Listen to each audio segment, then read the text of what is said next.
اللہ اکبر۔ کسی نے پتہ نہیں غالباً عنایت اللہ مرحوم کی بات ہے، ایک گزرے ہیں کالم نگار یا قدرت اللہ شہاب کی، وہ کہتے ہیں کہ میں کسی نے ان سے کہا کہ تم کسی سے کچھ لیتے نہیں، خودداری کیسے سیکھی؟ تو کہنے لگے ایک مہنگے ہوٹل میں روٹی کھانے گیا، تو اس مہنگے ہوٹل کا جو چوکیدار بابا تھا نا، وہ سردیوں میں اس طرح کے کپڑے پہن کے آیا کہ ٹھٹر رہا تھا، کانپ رہا تھا۔ تو میں نے آگے بڑھ کے کہا کہ بابا تیرے پاس موٹے کپڑے کوئی نہیں؟ کہتا بیٹا ہوتے تو میں نے پہنے نہ ہوتے۔ تو کہتے میں نے کہا کہ اس وقت رات ساری تو نے ڈیوٹی کرنی ہے تو انہی کپڑوں میں رہو گے؟ تو کہتے ہیں کہ وہ کہنے لگا ہاں بیٹے کیا بتاؤں، 4 بچے، بوڑھا ہوں، ان کی نوکری کرنی ہوتی ہے، اور ان 4 بچوں میں صرف بیٹیاں ہیں، بیٹا ہے کوئی نہیں میرے پاس۔ تو میں تو آج چائے پینی تھی تو میری بیوی مجھے کہہ رہی تھی کہ تھوڑی سی پتی اور 1 کپ دودھ گھر میں پڑا ہے، بچے سوتے ہیں تو آپ کو بنا کے دیتی ہوں۔ کہتے میں تو چائے اس طرح پیتا ہوں جس طرح دوائی پی جاتی ہے۔ تو میں نا وہ تھوڑی سی، سب روگاں دا روگ محمد جس دا نام غریبی، تو میں نے وہ چائے میری بیوی بنا کے لائی، تو میں نے کہا بھلی مانا تجھے بھی ٹھنڈ لگ رہی ہوگی تھوڑی، تو بھی پی لے۔ تو اس نے کہا نہیں، آپ نے ساری رات چوکی دارا کرنا ہے، آپ پیئیں۔ کہتے میں پی کے آ گیا ہوں۔ کہتے عین عشاء کا وقت تھا، سردی کا موسم تھا، گھاس تھی باہر، ہوٹل کے بابا کھڑا تھا۔ کہتے میں نے نا بابے کی بات سنی تو میں نے سمجھا کہ اس وقت کا سب سے بڑا سخی میں ہی ہوں، اور میں لگا ہوں قارون کے خزانے کو جوتا مارنے، لگا ہوں میں بہت بڑی سخاوت کرنے۔ کہتے میں نے جیب میں ہاتھ ڈالا اور 5 آنے نکال کے بابے کو دیے۔ میں نے کہا بابا لے جاؤ، اکٹھی چینی لے جاؤ، اور 5 آنے کا بڑا کچھ آیا کرتا تھا اس زمانے میں، اکٹھی چینی اور پتی لے جاؤ اور گھر میں چائے پیو۔ کہتے اتنی دیر ہوئی تو عشاء کی اذان ہو گئی، اور جب مؤذن نے اذان پڑھی اور میں نے 5 آنے بڑھائے تو بابے نے لپیٹ کے مجھے دیے۔ کہنے لگے میں تو تجھے اچھا آدمی سمجھا تھا، تو نے مجھے کیا سمجھ لیا ہے؟ میں نے اچھا سمجھ کے دکھڑا سنایا اور تو مجھے کیا سمجھ بیٹھا؟ یہ آرزو کرم اور میں آپ سے کروں؟ یہ بھیک اس کو دیجئے جس کا خدا نہ ہو، یہ بھیک اس کو دیجئے جس کا خدا نہ ہو۔ کہا جا رکھ اپنے پیسے۔ اور کہتے ہیں پھر میں نے اس بابے کو دیکھا، اس نے جوتے اتارے اور ٹھنڈی گھاس پہ اس نے اللہ اکبر کہہ کے نماز کی نیت باندھی۔ اور کہتے ہیں جب وہ سجدے میں گیا تو میں محو حیرت تھا، اور جب بابا اتحیات پہ بیٹھا تو میں رو رہا تھا۔ میرا دوست کہنے لگا کیا ہوا؟ میں نے کہا آج مجھے سمجھ میں آیا ہے، ایاک نعبد و ایاک نستعین، آج بات سمجھ میں آئی ہے، آج سمجھ میں آئی، ایاک نعبد و ایاک، یہ آج مسئلہ سمجھ میں آیا ہے۔ کہتے ہیں اس بزرگ نے سلام پھیرا اور کہنے لگا تو ابھی گیا نہیں؟ میں نے کہا بابا میں تیرے جلوے دیکھ رہا ہوں، میرا تحفہ قبول کیوں نہیں کیا؟ تو کہتے ہیں بابا رو پڑا۔ کہنے لگا بیٹا اگر 5 آنے مانگ کے کھانے ہوتے تو میں رات کو سردیوں میں مزدوریاں نہ کرتا، اپنے پیسے گھر لے جا۔ میرا رب مجھے محنت کے ساتھ اتنا دیتا ہے کہ میں بیٹیاں بھی پال لیتا ہوں اور روٹی کھا کے سوتا ہوں، تو جب مجھے اللہ نے محتاج نہیں کیا تو میں محتاجی کیوں دکھاتا پھروں؟ کہتے ہیں میں ساری زندگی اس کو دعائیں دیتا رہا، خدارا خوددار بنو، خوددار بنو، خوددار بنو۔ حدیث پاک سنی حضرت ابو امامہ بن سہل بن حنیف رضی اللہ تعالیٰ عنہ حدیث کے راوی ہیں۔ اس حدیث کو امام نسائی رحمۃ اللہ تعالیٰ علیہ نے نقل کیا ہے۔ ارشاد فرماتے ہیں کہ اطراف مدینہ کے گاؤں میں سے ایک عورت بیمار ہو گئی، مدینہ کے ارد گرد گاؤں تھے، ان میں سے ایک عورت بیمار ہو گئی، بڑی مفلس تھی، غریب عورت تھی۔ نبی پاک صلی اللہ علیہ وسلم نہ اکثر اس کے بارے میں دریافت کرتے کہ بتاؤ اس بوڑھی اماں کا کیا حال ہے۔ ہمارے ہاں بھی خبریں آتی ہیں اخباروں میں، پوچھا جاتا ہے، لیکن کب؟ جب کسی بڑے آدمی کو کھانسی بھی لگ جائے، فلاں صاحب کو زکام ہو گیا اور ان کو فوری طور پر فلاں جگہ منتقل کر دیا گیا اور سیاسی اور سماجی سرگرمیاں انہوں نے معطل کر دی، تو یہ خبر سب جگہ بریک ہوتی، اس کو فوری طور پر آگے بڑھانے کی کوشش کی جاتی۔ ایک غریب عورت ہے، مجبور ہے، اور مدینے کے نہیں، مدینے کے اطراف میں جو گاؤں ہیں ان گاؤں کے رہنے والی ہے، پر اس کے نصیب دیکھو، اس کا مقدر دیکھو، ہر جگہ مدینے والے محبوب کے تذکرے۔ وہ کتنی نصیبوں والی عورت ہے جس کے بارے میں حضور کئی دفعہ پوچھتے کہ اس بیمار کا حال بتاؤ۔ بظاہر اس کا کوئی سیاسی، سماجی، مالی قد کاٹ نہیں، لیکن یوں لگتا ہے کہ اس کا قد حضور کی تیمارداری کی برکت سے، جب نبی پاک نے اس کا پوچھا ہوگا تو یوں لگتا ہے اس کا قد آسمانوں کے برابر چلا ہو گیا، آسمانوں کے برابر چلا گیا ہوگا۔ رسول کریم علیہ السلام بار بار پوچھتے، اور جب اس کے زیادہ بیمار ہونے کی خبر آئی تو حضور نے فرمایا اگر وصال ہو گیا تو مجھے خبر کرنا۔ صحابہ کرام فرماتے ہیں رات کو وصال ہوا، رات کے وقت ہی غسل کفن کر کے اسے مدینہ شریف لایا گیا، لیکن جب معلومات کی گئی تو حضور بظاہر آرام فرمائیں، حضور آرام کر رہے ہیں۔ صحابہ نے مناسب نہیں سمجھا کہ نبی پاک علیہ السلام کو تکلیف دی جائے، سرور کائنات صلی اللہ علیہ وسلم کو جگانا مناسب نہ سمجھا، لوگوں نے نماز جنازہ پڑھا، اس کو دفن کر دیا۔ حضور نے صبح پوچھا مجھے خبر کیوں نہیں دی؟ بڑے جنازے ہو کے گزر گئے، بڑے لوگ تھے جو چلے گئے، لیکن یہ کتنی نصیبوں والی ہے کہ حضور نے فرمایا مجھے بتایا کیوں نہیں؟ اب مجھے بتاؤ او یارو، ذرا غور کرنا، ساری دنیا گنبد خضرا پر، ساری دنیا حضور کی بارگاہ میں سلامی دینے، اور میرے نبی کریم صلی اللہ علیہ وسلم نے کیا فرمایا؟ فرمایا مجھے بتاتے نہیں اس کی قبر کہاں ہے؟ یعنی حضور قبر کا پتہ پوچھے محبوب؟ حضور تو ویسے کسی جگہ قریب سے گزر جائے نا تو اعلیٰ حضرت فاضل بریلوی فرماتے ہیں وہ جس سمت آ گئے ہیں کوچے بسا دیے ہیں، وہ تو علاقہ ویسے ہی مہک جاتا ہے، بس جاتا ہے۔ حضور قبر کہاں ہے؟ اس کا کوئی سیاسی قد کاٹ ہے؟ یہ کوئی بہت بڑے قبیلے کی ہے؟ حضور نے فرمایا دیکھو غریبی کو اعزاز اس طرح دینا، غریبی کے ساتھ رویہ یہ میرا اسوہ حسنہ ہے، اس طرح غریبوں کے ساتھ سلوک کرنا، پھر غریب مایوس نہیں ہوں گے، پھر غریب خودکشیاں نہیں کریں گے، پھر غریب اپنے آپ کو معاشرے سے کٹا ہوا محسوس۔ کہاں ہے اس کی قبر؟ یا رسول اللہ اس قبرستان میں یہ قبر ہے، یہ میرے نبی پاک کا اعزاز ہے، یہ حضور کا اعزاز ہے۔ ویسے تو دوسرا جنازہ جائز نہیں، اگر وارث جنازہ نہ پڑھے تو پھر دوسرا جنازہ پڑھا جا سکتا ہے، لیکن حضور تو وارث ہے نا اپنی ساری امت کے۔ تو نبی پاک قبر پہ کھڑے ہوئے، فرمایا بناؤ صفے، میں دوبارہ جنازہ پڑھانا چاہتا۔ ایک دیہات میں رہنے والی مفلس عورت، ایک دیہات میں رہنے والی غریب عورت، وہ بی بی کہ جس کا کوئی بظاہر لمبا چوڑا نام نہیں، کوئی بڑے القابات سے پکارا نہیں جاتا، حضور نے 4 تکبیروں کے ساتھ امام نسائی نے لکھا ہے دوبارہ جنازہ پڑھائے، اور لوگوں کو بتایا کہ اس طرح کر کے اگر تم غریبی سے پیار کرو گے نا، ان کی مہک نے دل کے غنچے کھلا دیے ہیں، وہ جس راہ چل دیے ہیں، کوچے بسا دیے ہیں۔ اور کیا خوبصورت انداز ہے فاضل بریلوی کا، کہنے لگے کہ میں مجرم ہوا کا مجھے ساتھ لے لو، کہ رستے میں ہے جا بجا تھانے والے۔ حضور آپ مہربانی کریں، ایک دفعہ تشریف لائیں، ایک دفعہ تشریف لائیں، میرا بازو پکڑ کے مجھے گزار دیں۔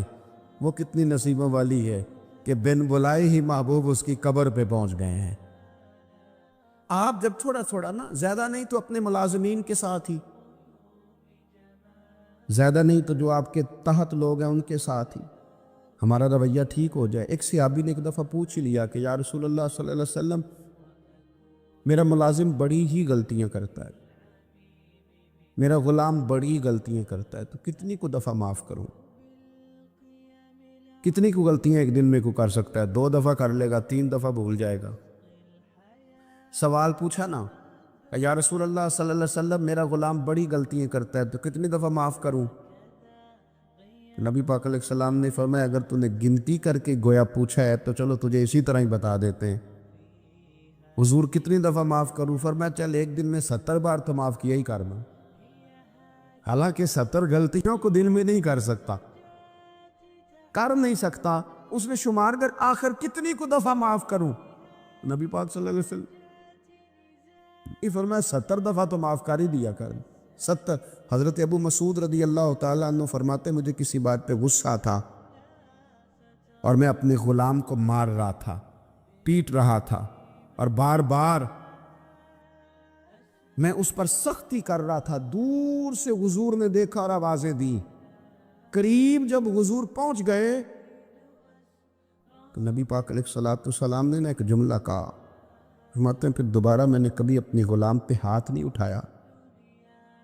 اللہ کے رسول فرمانے لگے جتنا تجھے اس پر اختیار ہے نا، میرے رب کو اس سے کئی گنا بڑھ کے تیرے اوپر اختیار ہے۔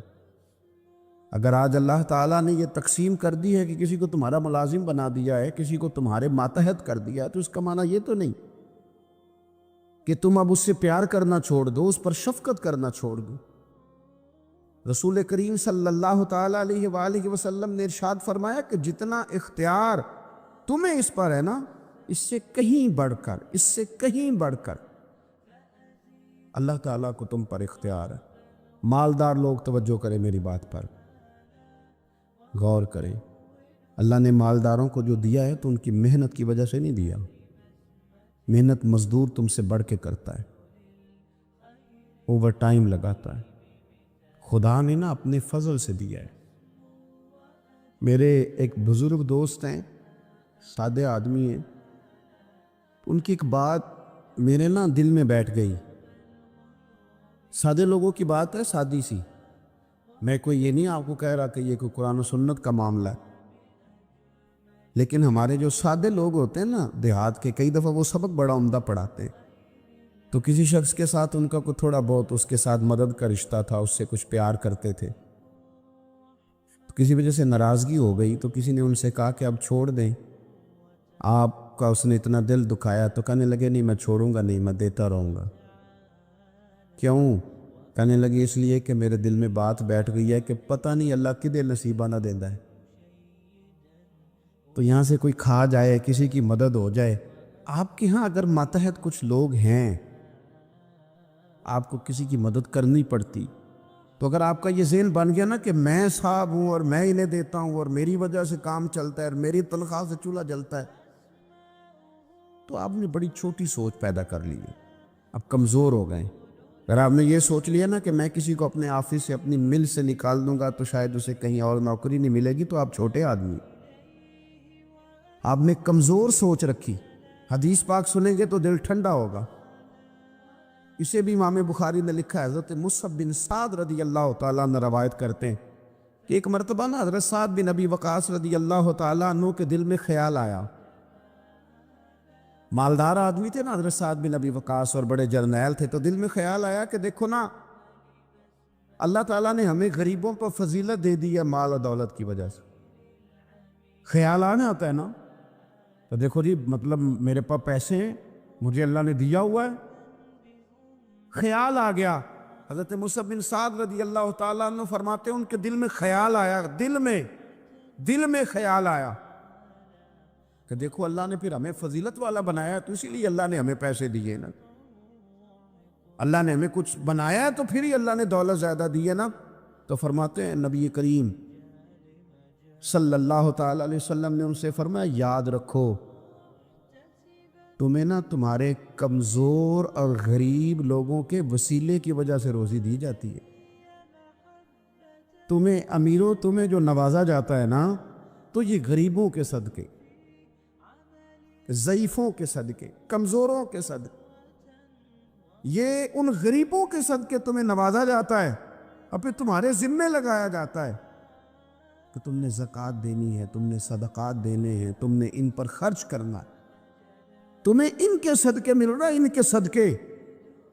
ایک سوچ یہ ہے کہ اللہ نے مجھے مال دیا تو کسی وجہ سے دیا ہے، اور ایک سوچ یہ ہے کہ میری فیکٹری میں پتہ نہیں کون سا غریب لوگ ہے جس کی وجہ سے فیکٹری چل رہی ہے، ایک سوچ یہ ہے کہ پتہ نہیں میرے آفس میں کون سا ایسا شخص ہے جس کی وجہ سے نظام چل رہا ہے، اور ایک سوچ یہ ہے کہ میں جاگیردار ہوں تو پتہ نہیں کون سا کسان ہے جو میرے پاس کام کرتا ہے تو اس کی وجہ سے اللہ مجھے بھی روزی دیتا ہے۔ نبی پاک صلی اللہ علیہ وسلم نے امیروں کو یہ سوچ بنانے کا کہا کہ یہ سوچ بناؤ کہ ہمیں رب جو دیتا ہے وہ کمزوروں کے صدقے دیتا ہے، وہ غریبوں کے صدقے دیتا ہے۔ اگر یہ ذہن بن جائے، لیکن نا یہ کاریگر ہے اور یہ اچھا نظام چلانے والا ہے، ایڈمنسٹریٹر بہت اچھا ہے، مینیجر بڑا اچھا ہے، یہ نکل گیا تو خرابی ہوگی۔ ایک ذہن یہ ہے، اور اگر ذہن یہ بن جائے کہ یہ بندہ غریب ہے، یہ مجبور ہے، یہ تنگ دست ہے، اس کے چھوٹے چھوٹے بچے ہیں اور مجھ سے تنخواہ لے کے جاتا ہے تو اس کا کام چلتا ہے، اگر یہ چھوڑ کے چلا گیا نا تو ہو سکتا ہے جو اس کے ذریعے رزق آتا ہے وہ نہ آئے۔ اگر یہ ذہن سازی بنے تو بھی میرا خیال ہے کوئی بھی امیر آدمی کسی غریب کو رسوا نہیں کرے گا، پھر کوئی بھی کسی کے لیے اس طرح کے لفظ ادا نہیں کرے گا کہ جس کے اس کی عزت نفس مجروح ہو۔ ہم اگر یہ تھوڑا تھوڑا کر کے رویہ اپنے دلوں کے اندر پیدا کرنا شروع کر دیں اور تھوڑی تھوڑی محبت کو بڑھانے لگے تو آہستہ آہستہ ہمیں محسوس ہوگا کہ ہم کوئی ظرف کو اونچا لے گئے ہیں، ہمارے دلوں کو اللہ نے نرم کر دیا ہے۔ ہمارے ہاں نا سوسائٹی میں کچھ سیاسی سماجی لوگ ہیں جن کی سفارش چلتی ہے، جو نامی گرامی ہوتے ہیں، جو علاقے کے معروف لوگ ہوتے ہیں، جو اشراف اپنے آپ کو سمجھتے ہیں، قبیلوں کا بڑا جانتے ہیں۔ وہ یاد رکھیں کہ اگر تو وہ قبیلے کے بڑے اس طرح بنے ہوئے ہیں کہ وہ لوگوں کے ساتھ پیار کرتے ہیں تو پھر تو ان کا اجر زیادہ ہے، لیکن اگر وہ بڑے بنے ہیں اور اس رنگ میں بڑے بنے ہیں کہ وہ تکبر میں آ گئے ہیں، اس رنگ میں بڑے بنے ہیں کہ انہوں نے غلط سیاستیں کی ہیں، انہوں نے قوم کا مال کھایا ہے، وہ اس طرح سے اقتدار کے ایوانوں تک پہنچے ہیں کہ انہوں نے پھر کچھ نہیں دیکھا کہ مجھے کچھ خریدنا پڑ رہا ہے کہ کچھ بیچنا پڑ رہا۔ غلط طریقے سے وہ لوگ آگے آگے سیاسی بن گئے، سماجی بن گئے، لوگ سلوٹ کرنے لگ گئے، اور کچھ بیچارے غریب ایسے ہیں کہ جن کو کوئی 1 کلو چینی بھی ادھار نہیں دے رہا۔ تو اب بظاہر اس غریب کو مایوس نہیں ہونا چاہیے، اس کو شریعت یہ نہیں کہتی کہ تو کمزور پڑ جائے اور تو کہے جی شاید میں تو بیکار ہی معاذ اللہ دنیا میں آ گیا، کوئی نام نہیں جانتا، کوئی قد کاٹ نہیں، کسی اونچی کرسی پہ بٹھایا نہیں جاتا، کبھی میرے گلے میں پھولوں کا ہار نہیں ڈالا جاتا، کوئی میرے آنے پر کھڑا نہیں ہوتا، میں بھی کوئی سیاسی سماجی ہوتا، میں بھی کوئی مال و دولت والا ہوتا۔ یہ سٹیٹس کی کمزوری بعض غریب لوگوں کو کمزور کر دیتی، ذہنی طور پر پریشان رہنے لگتے۔ اور کچھ لوگ ہمارے ہاں یہ زیادتی بھی کرتے ہیں، وہ کہتے ہیں سارا پنڈ مار جائے، ماڑے دے بچے دے چودھری نہیں نہ بننا۔ تو میں کیا کرتا ہوں، یہ مایوسی ہے، یہ آپ نے غلط بات کی۔ یہ تو اللہ کے نظام قدرت میں بات ہے، رب جب چاہے جس کو چاہے جہاں چاہے اپنے فضل سے پہنچا دے۔ آپ حدیث پاک سنیں گے اور اس حدیث پاک کے جو خوبصورت پہلو ہیں اس پر آپ غور کریں گے۔ حضرت سیدنا سہل بن سعد انصاری رضی اللہ تعالیٰ عنہ فرماتے ہیں ہم نبی پاک علیہ السلام کی خدمت میں حاضر تھے تو ایک شخص قریب سے گزرا، تو حضور نے اپنے پاس بیٹھے ہوئے ایک شخص سے فرمایا اس کے بارے میں تیرا کیا خیال ہے؟ تو اس نے عرض کی حضور یہ بڑا لوگوں میں معزز آدمی ہے، بڑا اس کا اکرام ہے۔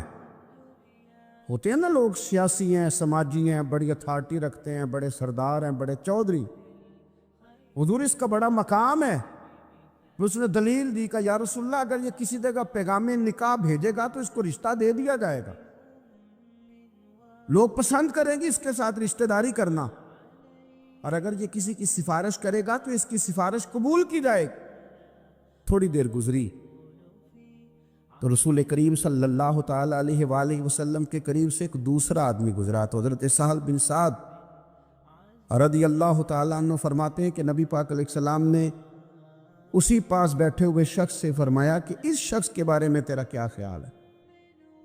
ایک تو وہ تھا نا جس کو تو نے چودھری سمجھا، چیئرمین سمجھا، بڑا مالدار سمجھا، اور تو نے کہا کہ کیا بات، پیغام نکاح دے تو اسے رشتہ فوراً ملے گا، اور اگر یہ سفارش کرے تو قبول کی جائے گی۔ تو یہ جو غریب آدمی گزرا اس کے بارے میں اس نے کہا حضور یہ غریب آدمی ہے، کہیں پیغام نکاح دے گا تو رشتہ نہیں ملے گا، اور اگر کسی کی سفارش کرے گا تو قبول نہیں کی جائے گی۔ یہ ایک سیاسی سماجی ہے، قد کاٹ والا ہے، برادری قبیلے میں نام رکھتا ہے، اس کی سفارش بھی سنی جائے گی، رشتہ بھی ملے گا، لوگ اس کی بات بھی سنیں۔ اور یہ جو دوسرا گزرا یہ غریب ہے، اس کو تو کوئی رشتہ دینے کو تیار نہیں، سفارش سننے کو تیار۔ دونوں کے تذکرے ہو گئے، رزلٹ میرے نبی پاک نے سنانا تھا۔ حضور فرمانے لگے سن پھر سہل، اور سن تبصرہ کرنے والے تو بھی، یہ جو تو نے کہا نا کہ سیاسی ہے سماجی ہے، فرمائے ان لوگوں سے اگر ساری دنیا بھر بھی جائے تو پھر بھی یہ غریب آدمی سارے لوگوں سے زیادہ بہتر ہے۔ جن کو تم سیاسی سماجی چودھری بڑے جانتے ہو نا، یہ ایک غریب ہے، تنگ دست ہے، بظاہر تم اس کو منہ نہیں لگاتے، لیکن اگر ساری دنیا ان لوگوں سے بھر جائے تو یہ جو غریب آدمی ہے یہ پھر بھی ان سے زیادہ فضیلت والا ہے۔ میرا خیال ہے جب حضور غریبی کی اتنی فضیلتیں بیان کرے تو پھر غریبوں کو پریشان تو نہیں نہ ہونا چاہیے، پھر تو اپنی فقیری کو اپنے سینے سے لگا کے فخر کرنا چاہیے، پھر تو ناز کرنا چاہیے، پھر تو غور کرنا چاہیے کہ اللہ تبارک و تعالیٰ نے ہمیں کتنی عظمتوں سے نوازا ہے، کتنی فضیلتیں عطا فرمائے۔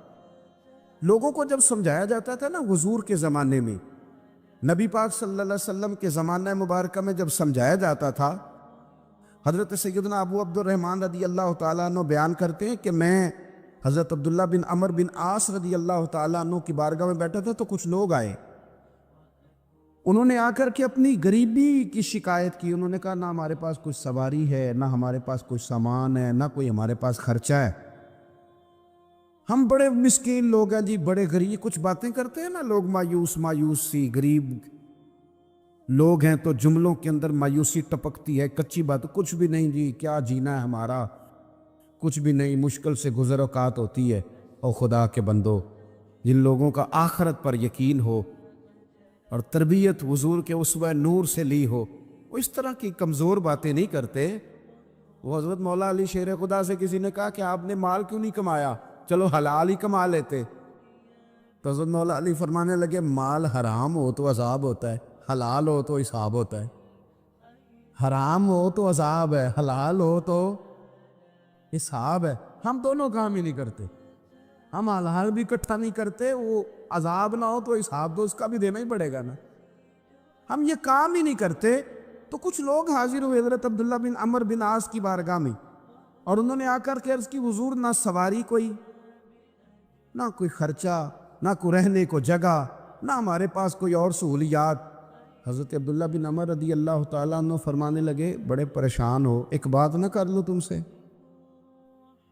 وہ غریب کہنے لگے حضور کر لیں۔ فرمایا اگر تم چاہو تو میرے پاس آ کے رہ جاؤ، جتنی چیزیں تم نے کہی ہیں نا اللہ میسر کرے گا، تمہیں دیں گے۔ اور فرمانے لگے اگر تم کرو نا صبر، اگر تم کرو صبر اور اپنی اس غریبی پہ راضی ہو جاؤ، اپنی اس فقر پر تم اگر راضی ہو جاؤ، صبر تمہیں آ جائے، تو پھر سنو میں نے نبی پاک صلی اللہ تعالیٰ علیہ وسلم کو فرماتے سنا ہے کہ فقیر لوگ امیروں سے 40 سال پہلے جنت میں چلے جائیں گے۔ اگر تو تم جو مایوسی بتا رہے ہو وہ تم سے صبر نہیں تمہیں ہونے دیتی تو آ جاؤ، تمہیں مال دیتے ہیں۔ اور اگر تمہیں صبر آ جائے اور تم فقیری میں جینا سیکھ جاؤ، اس غریبی اور سادگی کو تم سینے سے لگاؤ اور مایوسی چھوڑ دو، تو پھر نا میں نے حضور سے خود سنا ہے کہ غریب لوگ امیروں سے 40 سال پہلے جنت میں جائیں گے۔ اب تم بتاؤ کیا کرنا ہے؟ زمانہ تھا نا رسول پاک کا، اور لوگ وہ تھے نا جنہوں نے تازہ تازہ حضور کا دور دیکھا تھا، تو بے صبرے نہیں تھے، اور روتے نہیں تھے کہ پیسے نہیں ہیں تو پتہ نہیں کیا بنے گا۔ انہوں نے یہ نہیں کہا کہ ہم آپ کے پاس آ جاتے ہیں، آپ ہماری ضروریات کا خیال کر دیں۔ حدیث سنی نا جب حضور کی، غریبوں غور کرنا، جب انہوں نے حضور کی یہ حدیث سنی نا کہ غریب امیروں سے 40 سال پہلے جنت میں جائیں گے، تو وہ غریب لوگ حضرت عبداللہ بن عمر سے کہنے لگے حضور ہمیں نہیں پیسے چاہیے، ہم انشاءاللہ صبر کریں گے اور جنت میں امیروں سے پہلے داخل کر دیے جائیں۔ ہم اس غریبی کے ساتھ وقت گزاریں تو بہت زیادہ مایوسیوں سے باہر آئیں، بہت زیادہ پریشانیوں سے باہر آئیں۔ ہر وقت رونا اور ہر وقت یہ سال، زندگی ہے کتنی کو، کتنے کو سال ہے، تھوڑا سا وقت ہے، اللہ جس حال میں رکھے اس حال میں راضی رہ کے مزے کے ساتھ جی کے اپنا رخت سفر باندھنا چاہیے۔ ہم اتنی مایوسیوں میں گھر گئے ہیں، اتنی مایوسیوں میں۔ دنیا کا سب سے بڑا انعام دولت نہیں، دنیا کا سب سے بڑا انعام ایمان ہے، رسول پاک کی غلامی ہے۔ تو جسے یہ شان ملی ہوئی ہے اسے پھر ناز سے جینا چاہیے۔ تو عزیز دوستو، ایک تو یہ کہ غریب لوگ احساس پیدا کریں کہ ہم نے غریب ضرور رہنا ہے پر مایوس نہیں رہنا۔ ہم نے احساس ضرور کرنا ہے لیکن ہم نے احساس سے کمتری کا شکار نہیں ہونا۔ اور امیر بھی غور کریں، اگر وہ تھوڑا سا غریبوں کی طرف ہاتھ بڑھائیں گے تو ان کے رزق میں برکت ہی ہوگی، ان کے ذریعے سے انہیں زیادہ ہی نوازا جائے گا۔ حضور علیہ السلام بالکل اچانک سامنے آئے تو ایک صحابی نے سلام لے کے چہرہ نور دیکھا۔ یا رسول اللہ میں قربان جاؤں، طبیعت مبارک ٹھیک ہے؟ حضور تھوڑی دیر خاموش رہنے کے بعد کہنے لگے کئی دنوں سے میں نے کھایا کچھ نہیں۔ یہ دو جہاں کے شاہ ہیں، پاس کچھ رکھتے نہیں، اور دو جہاں کی نعمتیں ہیں ان کے خالی ہاتھ میں۔ حضور نے فرمایا کئی دنوں سے کھایا کچھ نہیں۔ صحابی دوڑے گئے، اپنے گھر جا کے پوچھا کچھ چیز ہے؟ گھر والوں نے کہا کوئی نہیں۔ ادھر ٹٹولا ادھر ٹٹولا، کچھ نہ ملا۔ بنو قریظہ یہودیوں کا محلہ تھا، ان کے باغات تھے، دوڑے دوڑے وہاں پہنچ گئے، جا کے کہنے لگے مزدوری کوئی ہے کرنے والی؟ ایک شخص نے کہا درختوں کو پانی دینا ہے، پر ایک ڈول پانی کا نکالو گے نا، پانی بھی ذرا گہرا ہے کنویں میں، ایک ڈول نکالو گے تو ایک کھجور ملے گی۔ کپڑا بچھا لیا، ایک طرف جھولی بچھا لی اور پانی کے ڈول نکالنے لگے۔ ایک نکالتے تو ایک کھجور ملتی، کھجور رکھ لیتے، ایک ڈول نکالتے تو ایک کھجور ملتی، رکھ لیتے۔ تینوں لب دیانا سی آپ گواچے۔ وہ نا کھجور ایک ایک سمیٹ کے وہ جب جھولی بھر گئی تو اٹھا کے لائے۔ حضور بیٹھے تھے تو لا کے پیش کر دی۔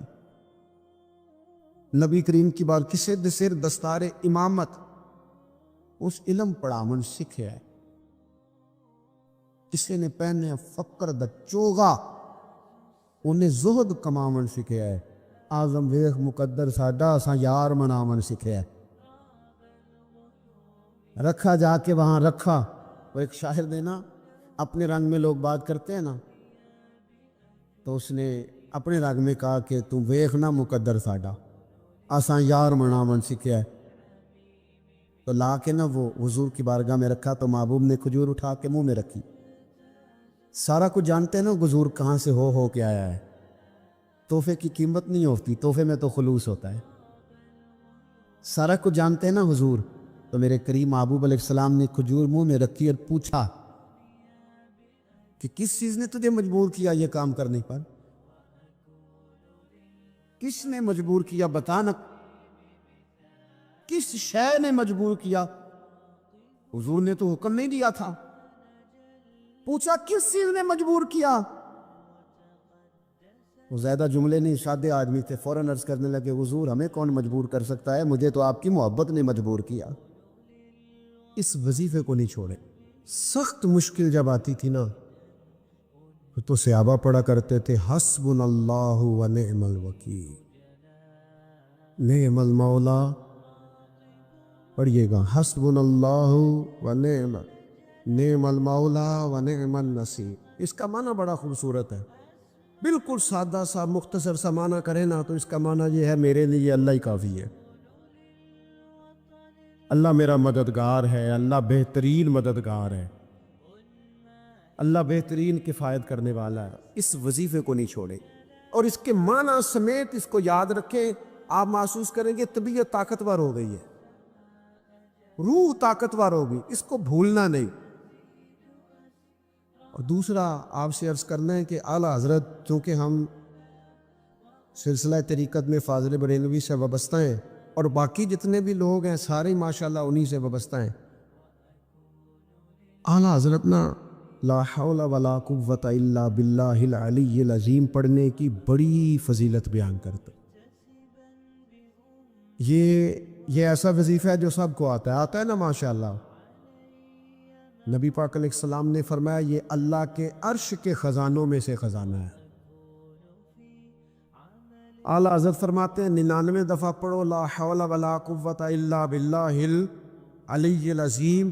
فرمایا اللہ تعالیٰ تمہیں 99 بیماریوں سے شفا دے گا، اور اس میں سب سے چھوٹی بیماری ٹینشن کی بیماری ہے. سب سے چھوٹی بیماری غم کی بیماری ہے، چھوٹی، باقی بڑی بڑی ہوں گی. اس وظیفے کو نہیں آپ نے چھوڑنا، اور یہ پابندی کرنی ہے، کریں گے انشاءاللہ تعالی. اور تیسرا وظیفہ ہے درود پاک. یہ بندہ درود پاک پڑھتا ہے تو پتہ ہوتا کیا ہے، ایک بار پڑھو تو 10 رحمتیں، 2 بار پڑھو تو، 3 بار پڑھو تو، 4 دفعہ پڑھو تو پھر تو چاروں جانب رحمت ہی رحمت ہو جاتی ہے. درود پاک کو کبھی نہ چھوڑو اپنی زندگی میں. آج آپ اپنے آپ سے عہد کریں، کوئی رات ایسی نہ گزرے کہ درود پاک پڑھے بغیر ہمیں نیند آ جائے. اللہ کے حضور دعا ہے مالک کریم ہمیں سمجھنے کی توفیق عطا فرمائے.